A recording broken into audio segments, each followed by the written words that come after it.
Borthakur IAS Academy, an endeavor of excellence. Borthakur IAS Academy.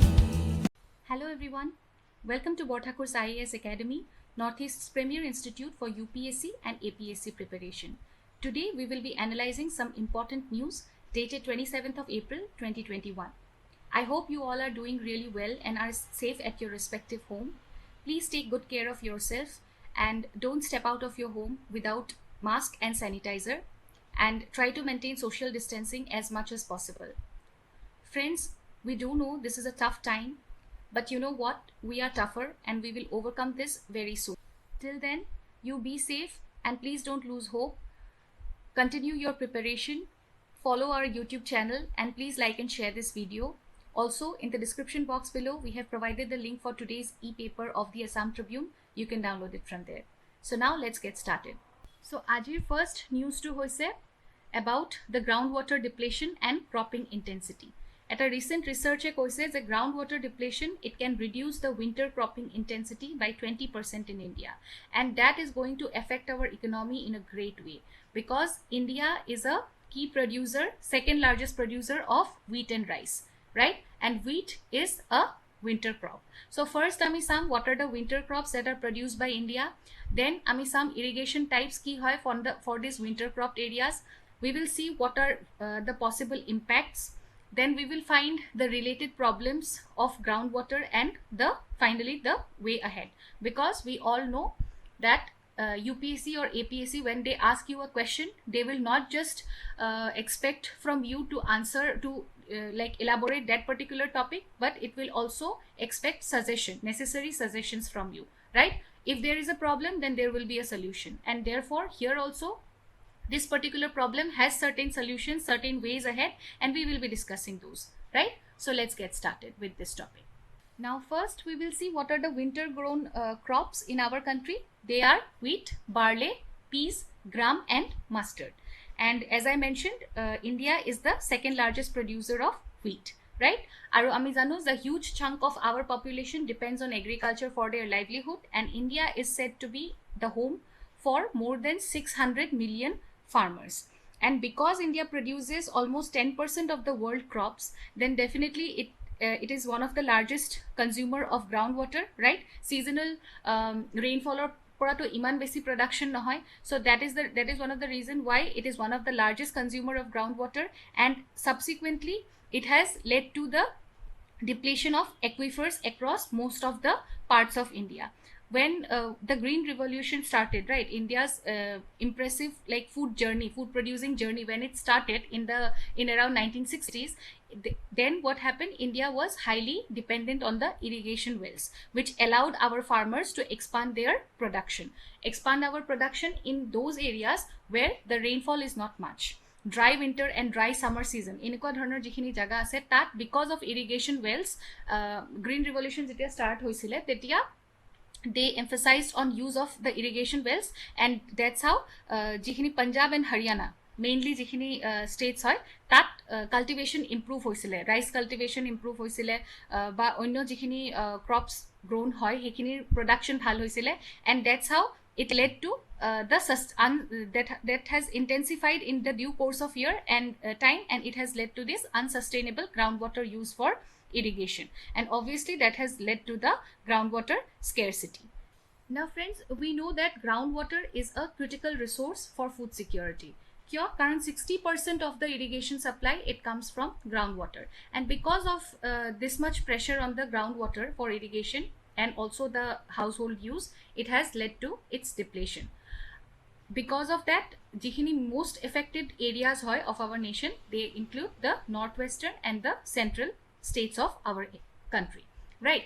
Yet it a government of India at a suggestion dise that we can switch from groundwater like wells or groundwater sources to the irrigation canals. Irrigation canal can be a way forward for a short period of time, because they can divert the surface water from the lakes and rivers, and in turn that water can be used for agriculture, right? But switching to the irrigation canal, it also has certain limitation, because it will not be fruitful at the national scale. When we compare like compare the issue of using irrigation canals in some parts of our country, then it is fine. Obviously tar olopan benefit thakibo he ketaman particular area, but jodi ami national scale ot hetu compare koru, then it is not going to be that productive. Karon canal irrigation jitu hoy, irrigation canals jibur ami use korim, they cannot fully compensate for the expected loss of groundwater in the Indian agriculture. Groundwater jodi depletion hoy tetia hole winter cropping ot 20% intensity komi jabo buli koise, right? 20% reduction is a huge thing for us right now at this point of time. Aru heitu karone jodi ami irrigation canal use koru, then for at a national scale it will not provide like good results, and he karone we'll have to look at further different sources.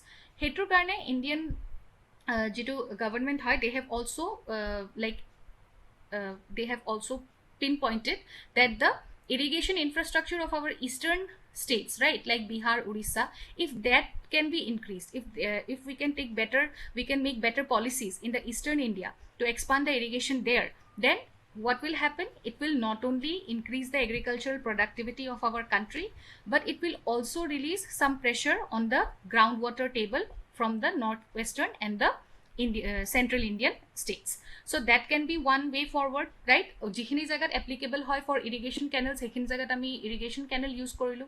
Baki khini jagat jeneke the eastern states, tat monsoon or bahut bhal result ami dekhibole pao, we get a lot of like higher quantity of rainfall there during the monsoon, right? So tate hey irrigation infrastructure karone ami ei yare development ami irrigation infrastructure ei eastern nations, eastern states kinit ami develop koribo paru, better policies ami include koribo paru for enhancing the agricultural productivity here.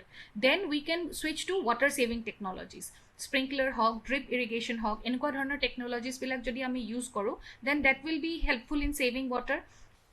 And finally we can also focus on growing less water intensive crops. Jodi ami switch koru to the less water intensive crops, tete hole kisuman jagat limited groundwater resource khiniও effectively use koribo para jabo, right? Tat besi pani dorkare nohoy hekhini production or karone henko dhoroner crops or production or karone. So jikhini available groundwater resource ase, without putting a lot of pressure on it, we can be we can use it fruitfully, right? So he eneke jodi ami kisuman strategy bonai lo, then it will not have a negative impact on the crop intensity. Otherwise ki hobo, food security to amar effect hobo, because reduction in wheat production ba ifale reduction in cropping intensity enko dhoroner jodi problem amar hoy, tete hole ami nijor population khinir karone pura food security maintain koribo nwarim, and in that case there is no point of exporting food like crops and crop related products, right? So that is going to have a negative impact on our economy. Aru jitu crop intensity hoy, reduction in cropping intensity, I mean cropping intensity hoise rising of a number of crops from the same field during one agriculture year. Eta agriculture year or period kimanta different varieties of crops ami ekekhon plot eta plot of land ami grow koribo paru, that is known as cropping intensity.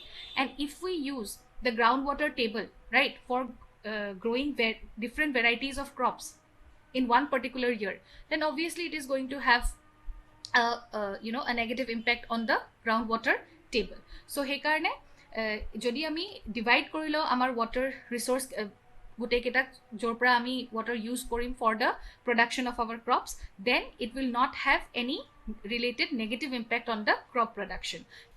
Ajir second news to hoise regarding the glacial break in the Uttarakhand's Niti Valley. Recent break off eta dekha goise in the Sumna area of Niti Valley, where the India and China border lies in the Chamoli district of Uttarakhand. Aru etu etiar kotha nohoy, recently ei bosorore February month eta glacial lake outburst flood hoisile in the same district, that is Chamoli district of Uttarakhand. Aru first ami sam what is glacial lake outburst flood, right? This refers to the flooding which occurs when the water that has been held by a glacier, it is released suddenly. Aru hei jikhini accumulation hoy of the glacier or a moraine, that not just water, it also includes dirt and rocks which are fallen from the glacier surface, and because of that it can cause like heavy flood in the downstream areas, flash flood, which is a sudden flood, and also it can lead to certain destruction, right? Enukake jodi abrupt release hoy of water and stone particles, tetia hole downstream areas hoy that flash flood logote related destruction hoar chances thake, right? And because of the change in climate, we have seen that this glacial burst or break is quite frequent in most parts of the Hindu Kush Himalaya. Aru hei karone there has been because of melting, there has been formation of new glacial lakes, and that is one of the major causes of this glacial lake outburst flood. Glacial lakes bur ki hoy, they are generally formed at the foot of a glacier. Eta particular ice sheet glaciers jibur hoy tar tolor jikhini jaga hoy hekhini jagat mostly a glacial lakes bilak form hoy, aru jetia ebur melt hoy goi thake, then eventually the water flows, and jodi অর্থাৎ এনেকুৱা ধৰণৰ ডাঙৰ melt down হয় তেতিয়াহ'লে it leads to flash flood. And finally, there are certain guidelines on risk reduction which needs to be followed. Firstly hoise identification of any potentially dangerous lake. Jetia ami eta problem solve koru tetia hole most important aspect to hoise identification of that problem, right? Jodi ami mapping koru he jaga khini jot enekwa dhornor lakes bur jibilakor potential ase for meltdown, severe meltdown, right? So hekhini jodi ami identify koru from past records hok ba field observation hawk ebur jodi ami maintain kori pele hekhini observe koru, then it becomes easier for us to keep a track on them. Similarly, we can make good use of science and technology. Eta imagery technique ase synthetic aperture radar boli that can detect the change in water bodies, including the formation of new lakes during monsoon months. So enekwa dhornor technology jodi ami use koru, then we will have an idea of this formation of new lakes. New lake formation hua mane ki there is a meltdown somewhere in the like upper part, right? So he karne hetu eta bhal amar karne mode of collecting data hobo pare.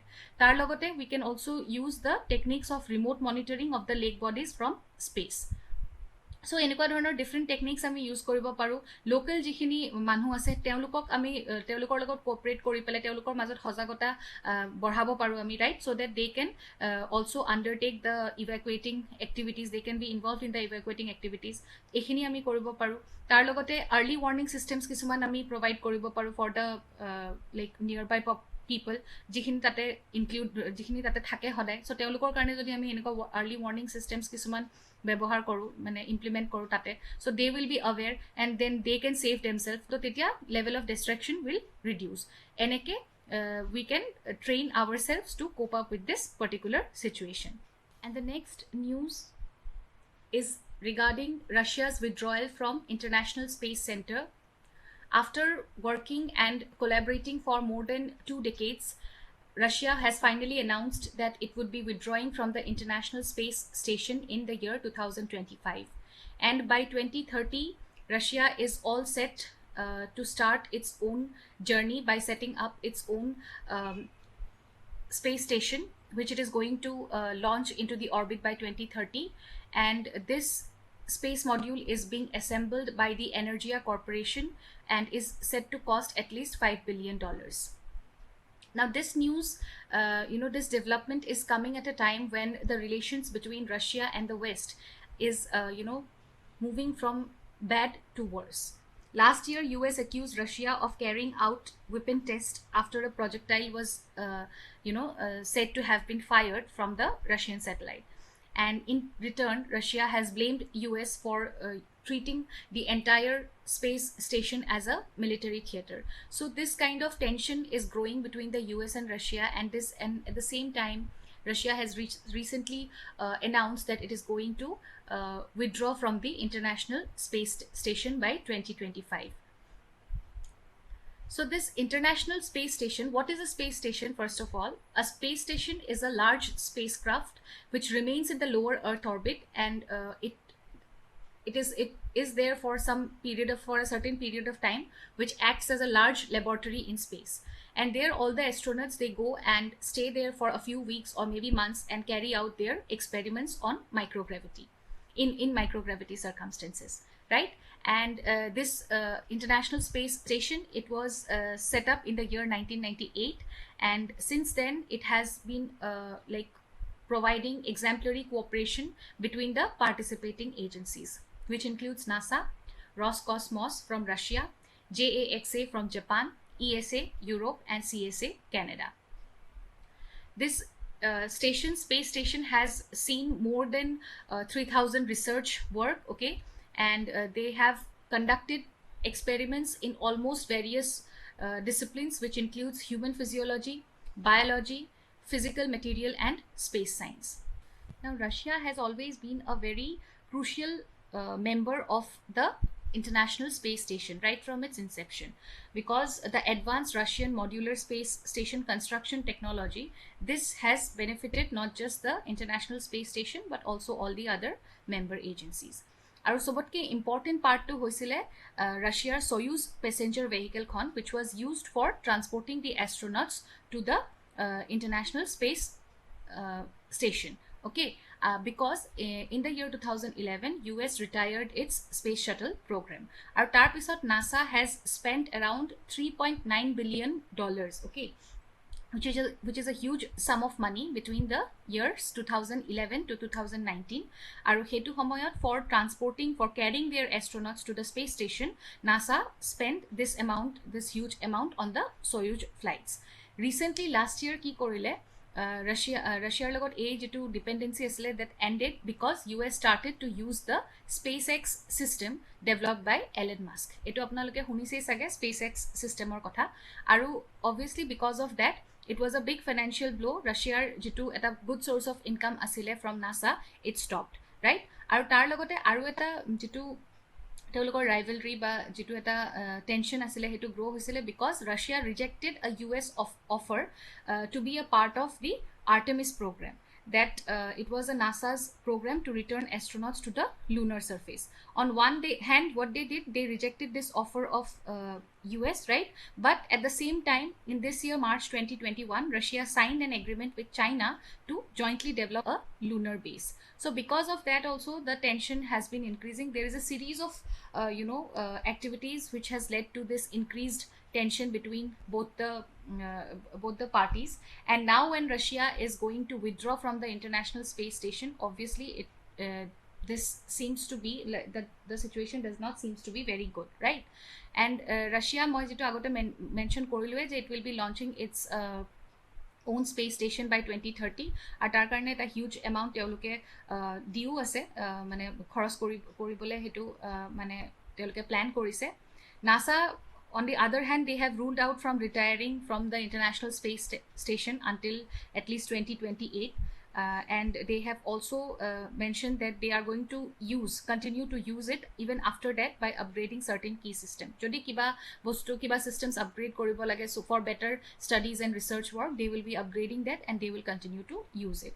Russia, on one hand, it has said that it is going to manage the space station, which it will launch by 2030, right, by itself, but also has left the doors open for other countries to join.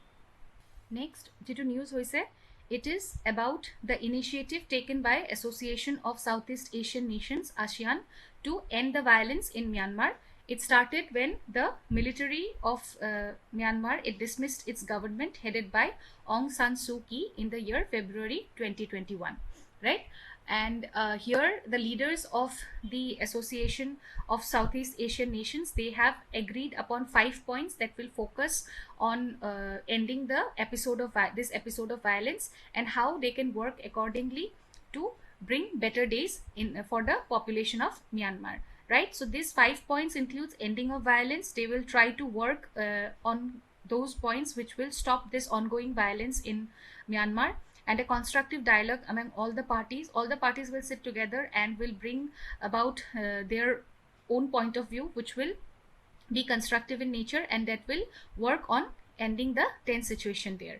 Special ASEAN envoy to facilitate this dialogue and acceptance of aid by Myanmar, and also a visit by the envoy to Myanmar with the Myanmar's military leader. They will have a session with the Myanmar's military leader and they will try to find out solution to this ongoing problem so that the population of Myanmar, they can take a sigh of relief, right? Now let us have a look at the capsule news for today. First news is regarding the disease of trachoma. Gambia, which is a country in the West Africa, it has become the second African country to eliminate trachoma after Ghana. Now, what is trachoma? It is an infection of the eyes, which is considered to be a tropical disease, and it eventually leads to the blindness of a person, right? In the early 1950s, India was severely affected by this disease, and over 50% of our population in the states of Gujarat, Rajasthan, Punjab, and UP, they were affected by this disease. However, India has been successful in eliminating trachoma in the year 2017. Now, the World Health Organization, it has set a target for global elimination of trachoma by the year 2030. There are certain symptoms of this disease, which includes eye irritation, tearing of eyes, light sensitivity, pain and vision loss, and all these things, it eventually leads to blindness of a particular person. This disease mainly occurs, it is an outcome of inadequate access of water and sanitation facilities, and also because of poor personal and environmental hygiene. The next capsule news is regarding the Indian and French Navy bilateral exercise Varuna 2021. Ebosor etu 19th edition asile aru this has been conducted in the Arabian Sea. Yar agor analysis ot moi mention korisilu je for the first time Indian Navy took part in the France-led naval exercise La Pérouse. আৰু তাত কোনকেইটা country নেভিজে participate কৰিছিলে, ইট included India, ফ্ৰান্সটো আছিলে, তাৰ লগতে US, Australia and Japan. Indian navy আৰু French নেভিৰ যিখিনি বাইলেটাৰেল maritime এক্সাৰচাইজেছ আছে সেইবোৰ কণ্ডাক্ট হৈ আছে since the year 1993, but this Varuna exercises it started since the year 2001। আৰু ইয়াৰ মেইন এইমটো হৈছে to ensure freedom in the waters, right, and to have a inclusive Indo-Pacific rule-based international order in the waters. এই বছৰৰ যিটো 21ৰ Varun exercise হয়, তাত for the first time United Arab Emirates participate কৰিব গৈ আছে। আৰু ইয়াৰ লগতে যিকেইটা আদাৰ ইণ্ডো ফ্ৰেঞ্চ জইণ্ট এক্সাৰচাইজেছ হয়, that includes desert knight 21 and Garuda, these are air exercise. Varuna, jitu mention korilu moi, this is a naval exercise, and Shakti is an army exercise. Ei naam keta jodi pare apnaluke monot rakhibo, Desert Night 21 and Garuda are air exercise, Varuna is a naval exercise, and Shakti is a army exercise.